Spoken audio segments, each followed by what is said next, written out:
Well, hello again, traders. This is Art Dill for FuturesTradingCompany.net and a recap of our trades for April 24th, 2012. Quite a different story today. I missed one trade early, which we should have had, and no Globex trades last night, and then today ended up going 4 and 3 plus 21 Dow points. Let me show you the trade I missed.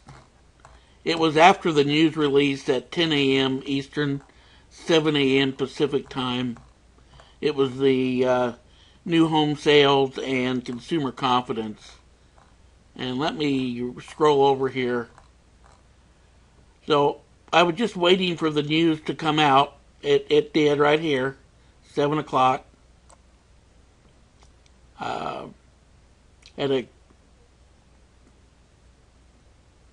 down bar, up bar, but then this was at 7:03 here. I get the trigger. We should have been long right there, 12,942. Exactly where I should have been long, and that was the great trade that just simply missed it. And it was actually the best trade the entire day. I took one long here at 12,973. This was at 8:51 in the morning Pacific time. Only took that with one contract, and I was using a 10-point trailing stop, and actually was stopped out of that at 12,968 for minus 5 points. And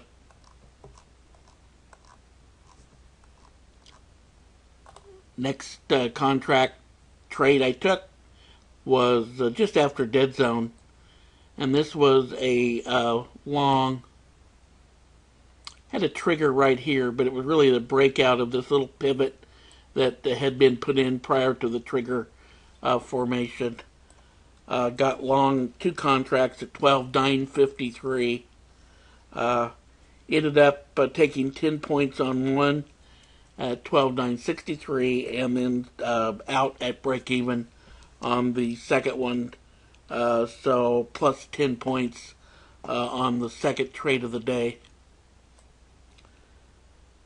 The third trade we took, I had a split entry here. It was a trigger trade right here, and the low of that was 12,952. I got one contract on at 12,951, and then I added a contract at 12,956. These are both short. Took the one off at 12,951, the add for plus 5, and then I took the other one off at 944 plus 7. So plus 7 and plus 5 on that third trade, so total of plus 12.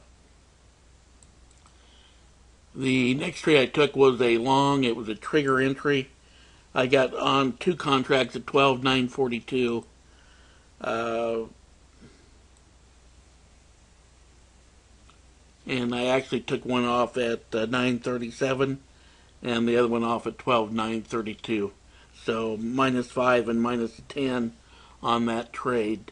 Then the next trade was another long, and I actually took that with three contracts. Trigger long, 12,933 was my entry. I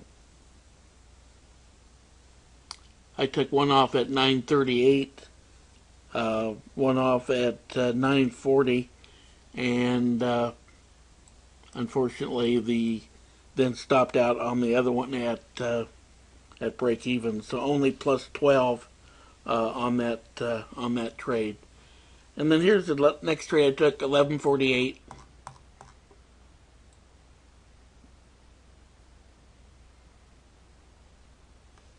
It was a short, and I took this with two contracts short, 12,941.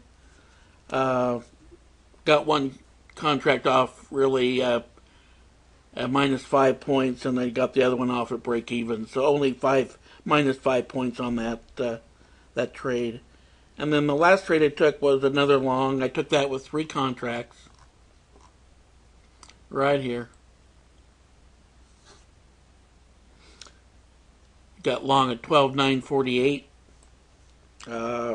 Took one off at 9.53. One off at 9.55. And then the third contract was off at break even at 9.48. So +5 and +7. So overall, plus 21 points. But as you can see, price basically during this period was just moving sideways. And after this entry, where I had gotten the two targets and then out at break even, I determined that I was in a chop zone, and I wasn't going to take any other trades until we broke out above this area right here, 12.956, or below this 12.934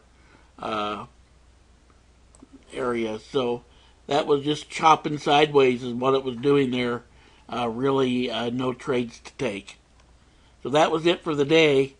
I missed the one really great trade early. Tomorrow is FOMC rate decision day around 12:15, 12:30 Eastern time tomorrow. So we will be aware of that. Can kind of expect, I think, a lot of choppiness tomorrow until we actually get the rate decision. So that's it for Futures Trading Company's recap, April 24th, 2012. Let me know if you'd like to come in the room and join us for a real 2-week trial. You can watch us take these trades in real time. Watch me put the trades in on my trading dome, live, real-time trades, so that you know exactly what I'm doing. Have a great night, everyone, and we'll post a recap after we're done trading tomorrow.